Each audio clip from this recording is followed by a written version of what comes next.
Let's now quickly look at unemployment as a social justice issue. You'll realize since we started talking that many of the questions we have raised in this workbook really are quite linked to or are core social justice issues. So unemployment as a social justice issue really engages with questions of fairness and equality in terms of not only the job opportunities, but also even in terms of, you know, who can get access to the employment opportunities. And this can also engage questions of who benefits from the job market or who is even disadvantaged in the job marketplace, depending on specific factors such as their markers of identity, women or men, people of a certain age group, people of specific ethnic groups. All those are core questions really affecting unemployment or employment broadly among different people seeking for employment. This also entails how do employment policies reinforce or challenge social inequalities and even social power relations, speaking to many of the things we had already started considering, including whether specific people can be paid more or less depending on not necessarily their skills or their qualifications, but specifically their background, and so on and so forth.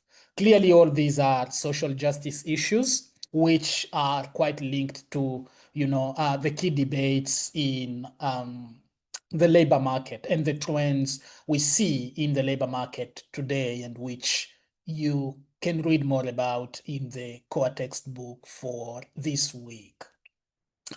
So this takes us also to an intersectional overview of some of the issues really arising currently in the labor market. We see now today that there is higher premium on knowledge and skills as one way of combating unemployment. And this is due to a decrease in unskilled or blue collar jobs, and more jobs current now kind of turning into white collar jobs, and more blue collar jobs not being so much available. There is also a trend in increasing, part-time and casual jobs, known now as the casualization of staff in almost all sectors. And this again is to some extent due to a growth in underemployment and job insecurity among many people, but also how this specifically affects certain groups who have specifically higher rates of unemployment compared to others. People who are probably less educated, people who come from a certain socioeconomic background, disadvantaged background, migrant and refugee background people are still left behind. I believe Indigenous Australians would be experiencing the same thing. Um, and many other factors, such as maybe even the level of English, would be another barrier to getting access to employment. And again, even the type of visa, as we started saying, so many factors really we can observe in today's, trends in the marketplace, in the labor marketplace. There is also an increase in the number of people experiencing long-term unemployment. Due to many factors. Again, there will be situations in which people will find themselves in long-term unemployment or even underemployment, people who spend all their life working as casuals with all the questions of job insecurity and everything else which might be associated with that. But also there is a rising level of income and wealth inequality, with some people earning more, far more, and people earning less. And of course, the gender pay gap, where women are still far paid less than men in terms of all the existing metrics. So this problematizes the question of unemployment as a social justice issue, and really reflects the fact that unemployment isn't all about, accessing jobs, but engages all the other questions we had started discussing about, questions of, income, housing, healthcare, and education, but more importantly, questions of systemic inequalities and injustice, which disproportionately impact marginalized groups, including women, indigenous people, migrants, and the disabled people, but also specific barriers such as limited education, discrimination in hiring, geographic isolation, and even unemployment disparities. And this might really take us to start even thinking in terms of, you know, what is now known as, inclusion, equity, inclusion and diversity, and how some people sometimes are perceived in workplace not on the basis of their skills, but mostly as the representative of the marginalized groups wherever they work.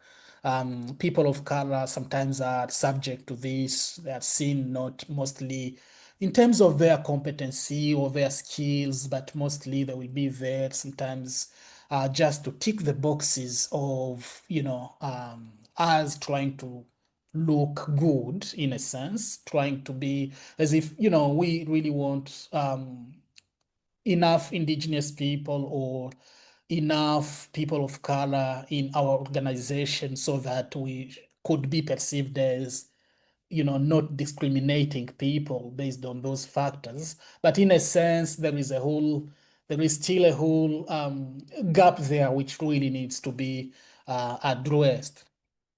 So this calls also for greater equitable policies that dismantle the systemic barriers and promote inclusion and fair inclusion, really, not the way sometimes things are just done in a tokenistic way. And we really need to challenge that as much as we can. The gender pay gap and other unemployment or employment inequalities are crucial considerations to look at when considering unemployment as a social justice issue. The fact that women in Australia still earn far less than men across industries, despite similar education and experience, is a great social justice issue and even gender issue, which really needs to be addressed. But also occupational segregation and under-evaluation of unpaid care work, which contribute to pay inequality. Things such as who can be entitled to a promotion at workplace, things such as, who benefits from the system or who even gets to have power in the system. So all those are core questions of social justice, again, speaking to employment and unemployment in social policy. The last point I wanted to highlight here is what we don't very much speak about when we are discussing employment policy: questions of discrimination, questions of bullying, and questions of other workplace issues, and who get to be more affected by these issues. You'll see that, again, an intersectional overview of these points will be very crucial. Sometimes it's not only about what is perceived as incompetency or what is perceived as, not being a good worker, but sometimes questions of race, questions of gender, question of age, disability, sexual orientation, cultural background, Level of English, of course, will be a core one in Australia. All these get to affect access to employment, but also assumptions of incompetency and turnover, and of course, mistreatment of staff members, which end up leading many people to actually unemployment. There are people who end up resigning from their jobs, not because they didn't like the jobs, but because of toxic workplace cultures and power imbalances, which all contribute to staff turnover, unemployment, and those who just decide to stay in such work environment keep on experiencing burnout, and even they might end up dying in their workplace because of the issues they are experiencing. And while we might have policies against all these practices, such as discrimination and bullying, sometimes the policies are not as effective as we wanted, and there are still many people being the victims of these practices in many ways. And again, here, people from the disadvantaged background, people of color, women, people of diverse sexual orientation, people with disability, all these people, again, are, you know, the victims of all these practices, and they are disproportionately affected by these practices, which in a sense end up affecting their employment, and even the likelihood of them staying at work for longer periods.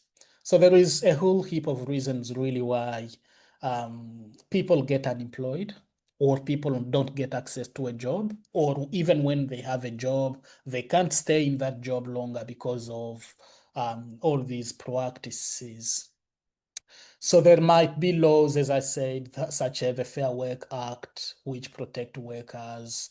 There are unions, but what I've heard many times really of staff members who had been the victims of these practices is that sometimes these structures, even when they are in place, they are not that much um, helpful in terms of addressing the issue. They are doing their job, they are doing their part and bit of it, but the complexities of the issues themselves mean that, probably more needs to be done in terms of um, addressing unemployment, but also protecting the people once they get access to the job. And I think that's really in the benefit of everyone, including even the employers, because employers sometimes they don't understand that if you are that employer who can't promote safety, inclusion, and good treatment of your staff members, you are actually underserving your own agency or organization, because people will keep coming and leaving, and that will definitely end up affecting your business as an employer. So, yeah, if there is really, really a statement I wanted to make to conclude this week's lecture, it's that nobody deserves underemployment or unemployment, but even more, nobody deserves to be maltreated in workplace. Nobody deserves toxic workplace culture. Thank you very much. At this point, you should now be able to um, develop this core understanding that employment policy has an impact on the well-being of all citizens, especially low-income groups. And that employment policy fundamentally shapes levels of inequality in income, wealth, health, and even well-being, and that employment policy impacts individual and social well-being through various factors, including the life chance, social inclusion, but also psychological well-being and welfare. Thank you very much.